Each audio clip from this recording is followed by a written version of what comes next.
What's Up? Doc Mike. Public Health on Call. By Johns Hopkins Bloomberg School of Public Health.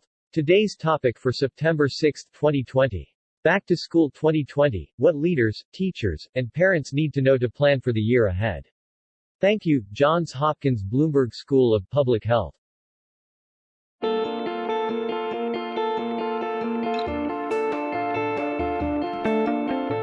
Welcome to Season 2 of Public Health on Call, a podcast from the Johns Hopkins Bloomberg School of Public Health. I'm Joshua Sharfstein, Vice Dean for Public Health Practice and Community Engagement, and a former Secretary of Maryland's Health Department. Our goal is to bring scientific evidence and experience to the public health news of the day through informative interviews with scientists, community leaders, policy experts, public health officials, clinicians, and more. If you have ideas or questions for us to cover, please email us at publichealthquestion@jhu.edu. That's publichealthquestion@jhu.edu for future podcast episodes. Welcome to this special broadcast from the Johns Hopkins Bloomberg School of Public Health. Thank you for joining us. I'm Josh Sharfstein, Vice Dean for Public Health Practice and Community Engagement, a pediatrician and host of our daily podcast, Public Health on Call. Our topic today is Back to School 2020, what community leaders, teachers, parents, and students need to know to plan for the year ahead. What can we expect to see as schools open this fall? How can parents and students make the most of a difficult and unusual school year? What can be done to mitigate the tremendous stress and anxiety that many are feeling? To explore these questions and others, I'm joined by a panel of terrific experts from Johns Hopkins. Dr. Jennifer Nuzzo is a senior scholar at the Johns Hopkins Center for Health Security, as well as an associate professor here at the school. She has been advising cities and states on the potential for the coronavirus to spread in schools and what can be done to stop it. Dr. Annette Anderson is Deputy Director of the Johns Hopkins Center for Safe and Healthy Schools and an assistant professor at the Johns Hopkins School of Education. She has worked both as a classroom teacher and as a principal. Dr. Tamar Mendelsohn is Director of the Center for Adolescent Health and a Bloomberg Professor of American Health at Johns Hopkins. A clinical psychologist, Dr. Mendelsohn will speak to a variety of mental health issues that are now surfacing in families. Our discussion today will also include questions submitted from the audience and media before the broadcast. So let's start with you, Dr. Nuzzo. We have seen schools opening, and in some cases, many cases, and quarantines. What is going on now? What are we learning from the early experiences this summer with reopening schools? What we're seeing is, unfortunately, so far more of a cautionary tale, but nonetheless, I think we can gain some insights from the schools that have started to go back. I think there are three key lessons in what we've seen so far. The first lesson is that the level of illness in the surrounding community matters. If there are high numbers or increasing numbers of infections in school feeder communities, it stands to reason that students and staff may be infected and come to school with that infection. And so the easiest scenario for reopening is one in which the level of illness in the surrounding community is low or stable and declining. So schools are obviously going to have to evaluate the level of illness in the community and in their decisions about when and how to return to in-class instruction. Communities, I think, where it is not currently possible to reopen due to the level of illness that they are seeing in their surrounding communities, they're going to have to take a hard look at what is driving transmission of the virus and possibly be prepared to close establishments that have been identified as sources of transmission. The second overarching lesson that I think we can take away from the reopenings that have happened so far is that safety protocols are important. And so even in communities where the level of illness is low, there still is a chance that the virus can show up at school in somebody who is infected and doesn't know that. And if that happens, we want to minimize the chances that that person will spread their infection to others.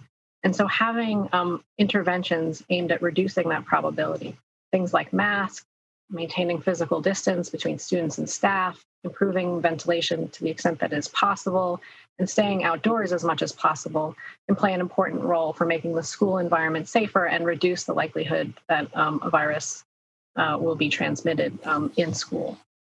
Yeah, I want to ask you a related question, because you're talking about reducing the chance, but as you said, there's still a chance. So even in areas with relatively low community spread, even with schools that are taking different precautions, there could be cases.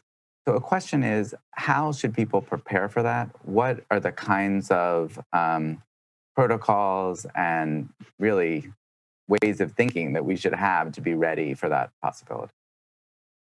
Yeah, so that I think is the third lesson that we have seen from the reopenings, which is basically plan for cases. Even if these safety measures are in place, we have to think about what we do to further limit the spread. And so I think schools should plan to reduce the numbers of people that any one person interacts with, to reduce the probability that if an infection comes, that it will result in a school outbreak. And so we've talked a bunch about the importance of sort of pandemic bubbles, or creating cohorts of people who are their interaction is limited to those in the cohort.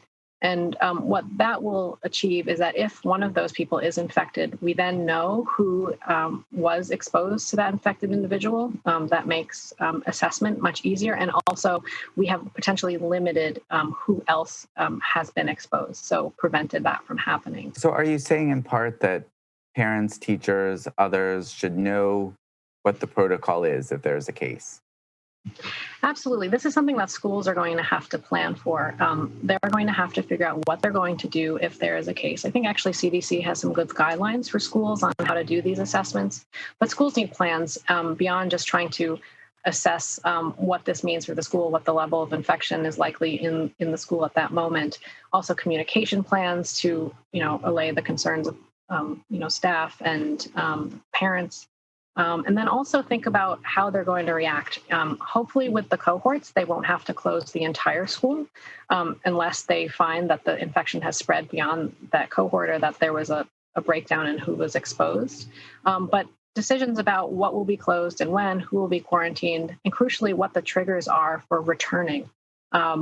That will be important so that people understand what the protocols are, and hopefully that can be, communicated in advance so that people aren't sort of learning about it after, infections are first found. So if all you're getting from your school system is, here's everything we're doing to reduce the chance of infection, that's not enough. People should also know what should happen when and if there is a case of coronavirus in the school. And it's also really important that schools communicate with families and staff that what happens when they are not in school is critically important to be able to remain open.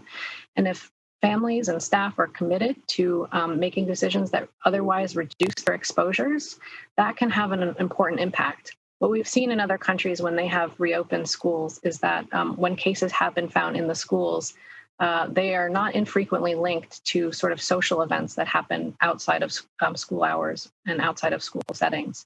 And so it's one thing for the school to put all these measures in place, but if families and staff don't sort of take similar precautions in their lives, then that will potentially dilute the impact of the school planning.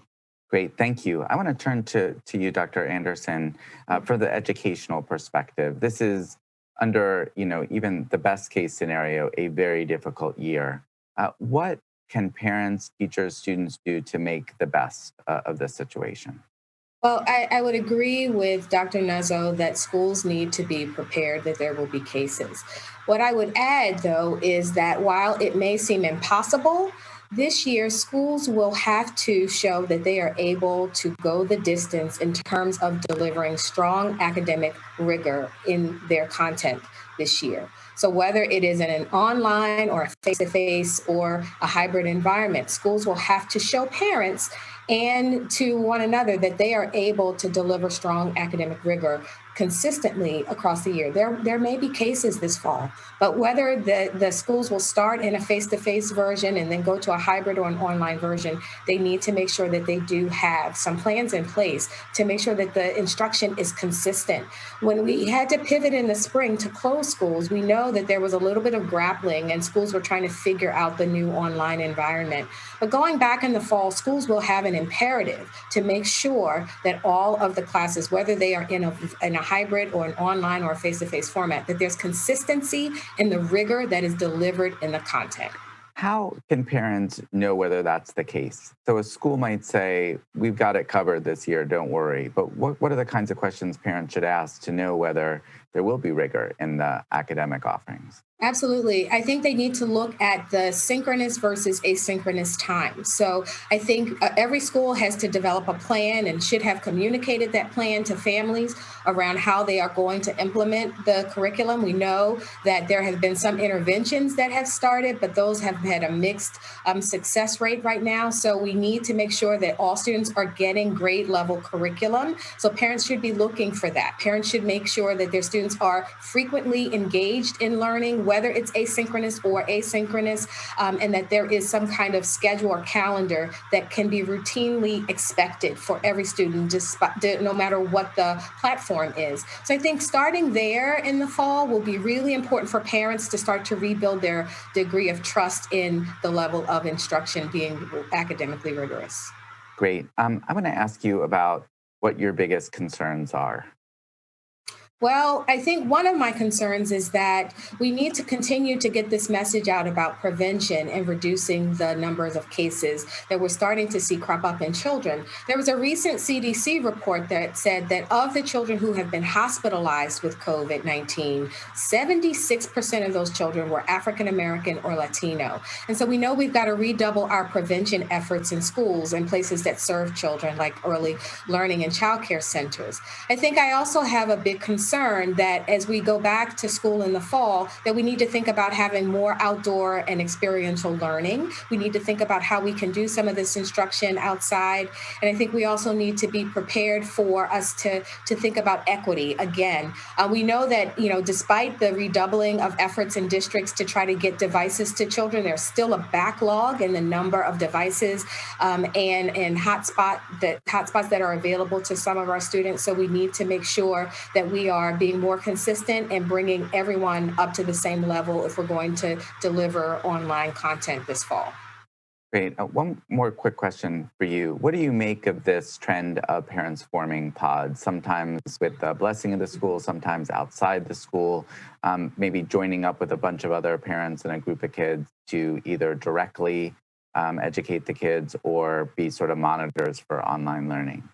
But we know that parents who have more resources have always had more choice for their children in schools. And so I think there is an equity concern about the pandemic pods, but even beyond the inherent equity concerns about who can be in a pod or not and the exclusiveness that is part of deciding who can be part of a pod, I think that there are concerns about how you choose the pod teacher. Do you need to have a pod principal to manage all of the logistics of having a pod?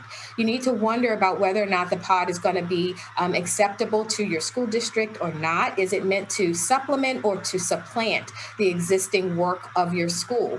So I think as parents are starting to think about this along with micro-schooling and unschooling and homeschooling, they need to really think about how they're going to balance some of the needs, the academic needs, but also some of the social emotional learning needs of the students so that they can make sure that it's fair and balanced for everyone.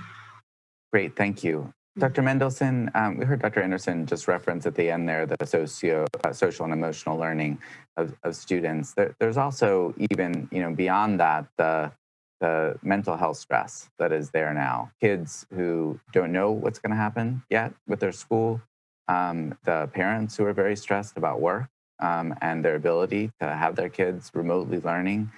What do you think are key strategies that are needed to be able to mitigate, even if those serious stresses can't be eliminated?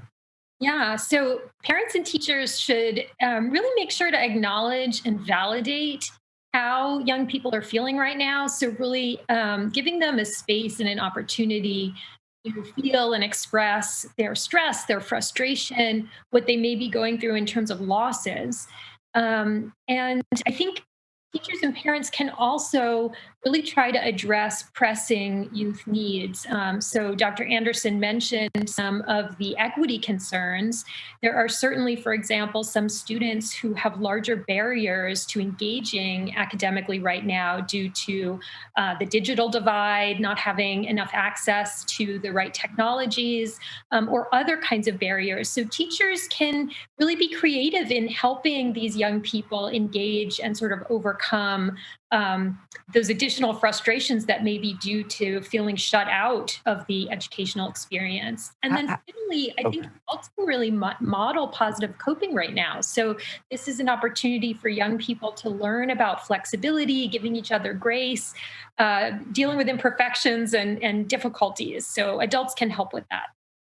How important is communication between parents and teachers in this sort of tumultuous and confusing environment that we're in right now? Absolutely. I think it's more important than ever. And parents and teachers can both be watching to see if there are changes in how students seem to be doing academically or emotionally. And that's a great opportunity to check in with young people to see whether they may need extra supports. Now, there's some stories emerging of some young people, even particularly adolescents, who may be finding some advantages in online learning. What do you make of those reports? Yeah, I think it's important for adults not to overlook that some young people may actually experience some silver linings to the situation. So, for example, I've had young people tell me about, the fact that they're no longer exposed to bullying or social issues at school has actually helped them to feel happier and to do better in their courses. Some young people may actually also prefer online learning. As you said, more for adolescents, this may be the case. And some adolescents who have learning issues may benefit from this different kinds of instruction. So it really comes down to really paying attention to the young person and what their experience is. If there were a few things that you would say would be really important warning signs for parents and teachers to look out for at this moment, what would those be? Yeah, so I think it's always really important to look for significant changes in a child's behavior or mood. And in particular, looking for signs of withdrawal or disengagement, loss of interest or pleasure in things that the child used to enjoy.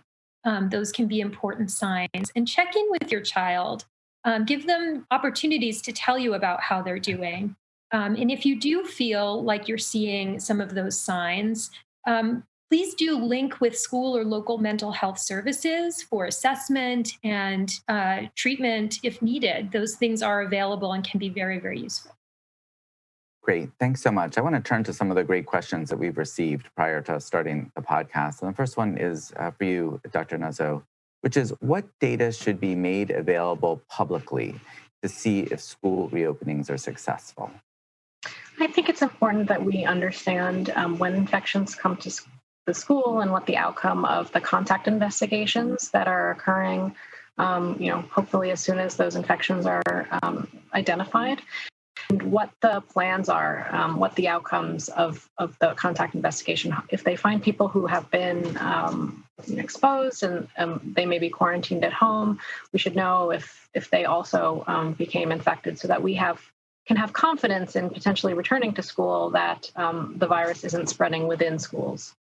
So it's really about both the number of cases and evidence of spreading within schools. Absolutely. People can get infected in the community. That's just what we see happening. Hopefully, when the infection numbers are low and with the safety precautions that are emphasized as being important, we can keep those numbers to a minimum. But there still is a chance that infections will come to school. And so then we have to ask, is it then spreading in the school? And again, hopefully with the safety protocols, that will also be minimized. But this is what people will want to know, and these data can help us gain some clarity about that. Great. The next question is from Alexis Taylor of Afro-American Newspapers here in Baltimore. And Alexis notes that the Census Bureau reported that 10% of students are living with the grandparent. In some cases, the grandparent may be the only adult in the house. I wonder, first of all, whether that poses a special risk to the grandparent, and whether additional precautions need to be put into place. And also, I wonder about the stress that can put on the family. So maybe I'll start with you, Dr. Anderson, how you would approach that situation as a principal, for example. Sure. So we know that kinship care relationships are very important in our country, across the country, particularly in our most vulnerable communities, that there is a larger likelihood that children will be in a home with a grandparent or an extended relative. So it is important that there be strong communication between the schools and with the families around the placements when the instruction begins in the fall. So if a student is in a kinship care relationship and there needs to be some additional care taken for a student who might have a hybrid learning option or an online learning option, that communication needs to happen very early in the school year between the school and those family members. You also have to think about how they're going to continue to check in with the school during the school year. The relationship between the family and the school is really paramount this year. We're seeing parents really stepping up in terms of making sure that there is more engagement because they want a larger stake in how their children are performing.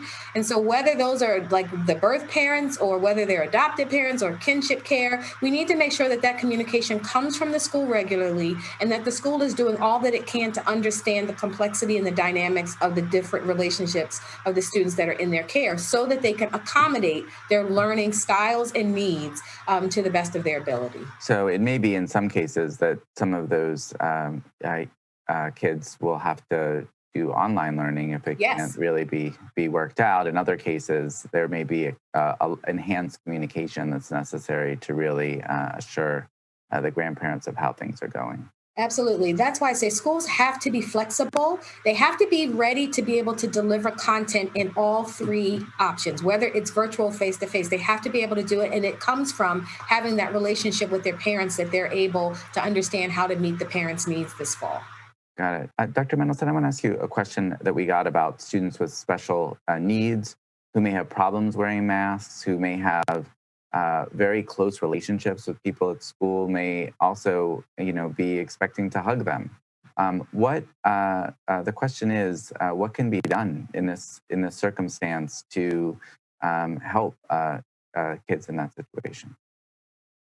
So the folks who do work with these students will need to have careful protocols in place. And there may be ways also in which there will be virtual opportunities for interactions for those young people in addition.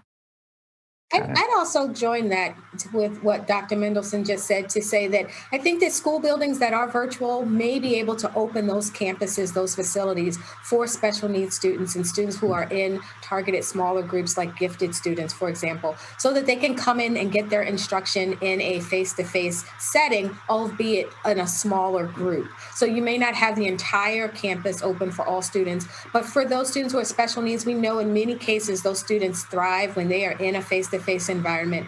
And while it is not eliminating risk, it will be at a lower risk if you're able to have some smaller groups inside the school building with the rest of the school being online and learning virtually. So it doesn't have to be one size fits all. No, I absolutely think that, in fact, we need to think about our school buildings as places where we continue to have lots of services for families and for students. Schools are very complex and dynamic places. And I think as schools have reopened in the fall, they're trying to think about how they can meet so many needs for families, whether it's housing access or food access. Students who have special needs are one special group, but we've got lots of other special groups in schools that also can be accommodated in these smaller kinds of situations. Got it. Dr. Nuzzo, a question from Joanne Silberner from the British Medical Journal. The American Academy of Pediatrics is calling for students' desks to be placed at least 3 feet apart and for teachers and staff to keep at least a 6-foot distance. Do you think those are good recommendations? Yeah, I mean, this is one area where there's a difference in numbers used by different countries and the national health authorities of different countries. I think we generally know about this virus that more distance is better, and I think 6 feet is a reasonable distance. I realize that actually puts a lot of pressure on schools and has also led schools to potentially not reconvene because they just have not been able to find the space. But I think it is consistent with what we are stressing for adults, and I think that consistency is important to try to maintain as much as possible. One more question for you, which is the testing needs at school. We've seen stories saying Los Angeles is going to try to test 700,000 children. Other school systems, they may not be testing at all in school. What are the priorities around testing? Right. So I think there are a lot of visions of using testing as a way to establish safety. And that is not as of a clear-cut endeavor as it may seem. Particularly when you test people who don't have clinical symptoms, and it can be a hard test result to interpret. I think if schools are thinking about using testing, they have to consider how quickly can we get the test results back, and will it meaningfully change our interventions, or is the test result going to come back too late to act upon?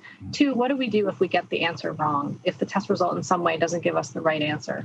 I think regardless of how we use tests, we absolutely still need to maintain the safety protocols, the distance, and the masks and other things, because no test is perfect and there will be incorrect answers generated by these tests. And then also just thinking through what the testing frequency is and whether that's actually giving you meaningful results. The challenge with this virus is that you could test today and be negative, but be tested again and be positive. So we need to think about how realistic it is to test, and to test with the frequency that would actually enable us to spot infections early enough to do something differently. Thank you. Dr. Anderson, here's a great question. What's the right size for virtual learning class? Is it can you do well with 40 kids on a Zoom? What is your sense of how big these online classes should be? Well, I think that, right now we're seeing that most of the virtual learning classes are mimicking the regular in-person class sizes. And I think that that is okay, but we would actually think that smaller class sizes would continue to build up our students' learning experiences and allow them to have greater engagement. So I would say personally that I would think that between 15 to 20 students would be ideal. I know that, resources don't necessarily follow that thinking, though. So it could be a challenge if districts are trying to hew to a model that size. Is that an important area for research? I don't know how much research has been done and, what the right way to do this is. I do. I think that, going into the future, we're going to have more virtual learning and not less. So there should be some research around how many students is an optimal size and at what grade and age, because it differs by the age and the developmental stage of the child. Got it.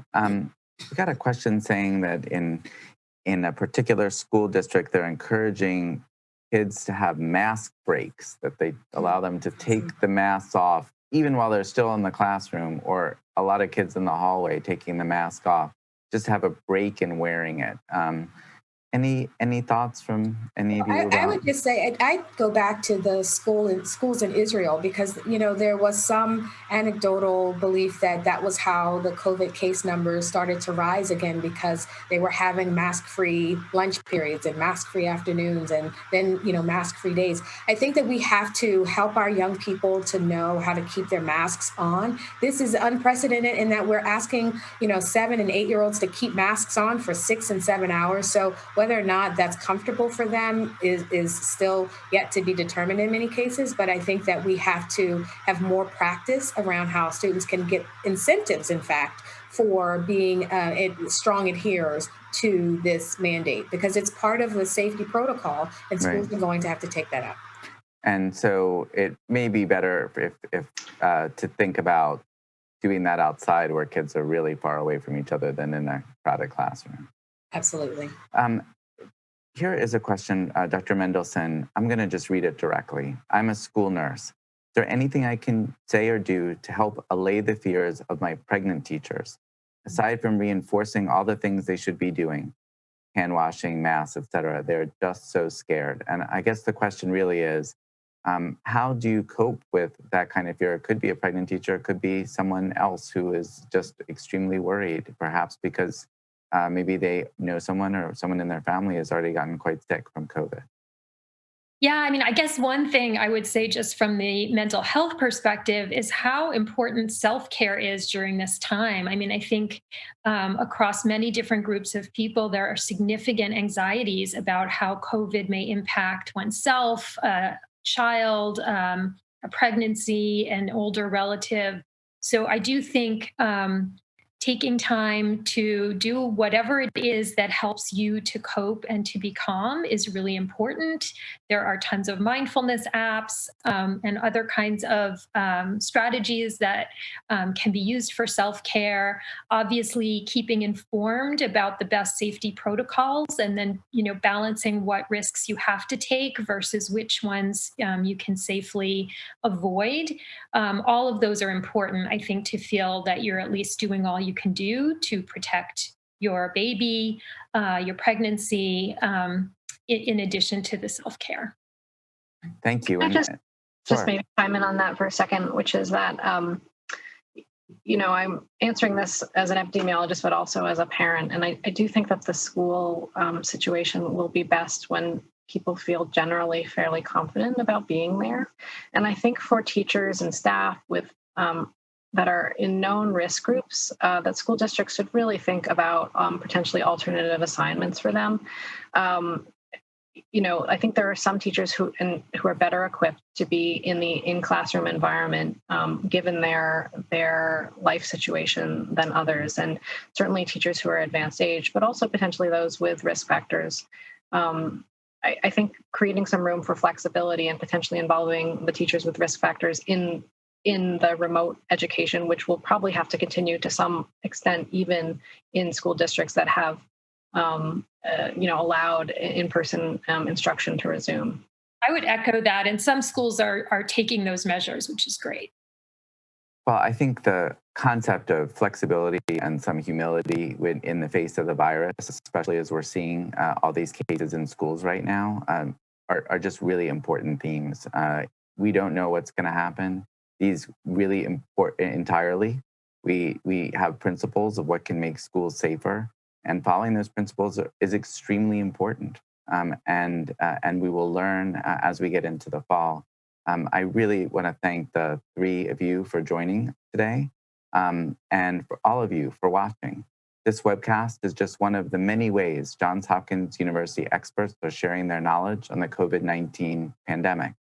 You can find tools and resources for K-12 schools, including reopening plans by state, at equityschoolsplus.jhu.edu. That's equityschoolsplus.jhu.edu.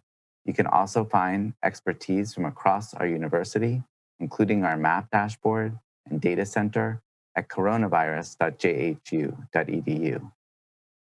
We at the Bloomberg School of Public Health also have a daily podcast called Public Health on Call, where we're having conversations with experts every day, including on topics like opening schools, both for K-12 and universities. You can subscribe where you get your podcasts or visit jhsph.edu/COVID-19. You can also sign up for our Expert Insights email newsletter, delivered Mondays, Wednesdays, and Fridays, to stay up to date with all of the latest content and to be notified about future broadcasts. Thank you for joining us. Public Health on Call is produced by Joshua Sharfstein, Lindsay Smith-Rogers, Stephanie Desmond, and Lamari Morales. Audio production by Spencer Greer, Niall Owen McCusker, Cian Oates, and Matthew Martin, with support from Chip Hickey. Distribution by Nick Moran. Thank you for listening.